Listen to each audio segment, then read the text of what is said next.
Иске газеттерде халық язмышы ил тарихы. 1919 елдың күтінде Рәсейдің төньяк башқалаһы Петроградты Ақ гвардия частарынан хақлау бурысы күн үдәгенә баса.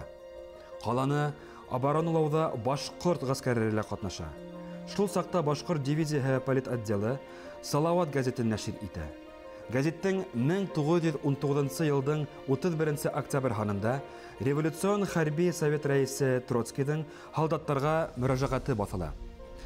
Ул Юденич армияһынан Антанта союзы тарафынан бүләк ителгән танклардан куркмаска сакыра. Шулай ук төрле фронттардан кыскаса хәбәрдар дөнья күрәвендә.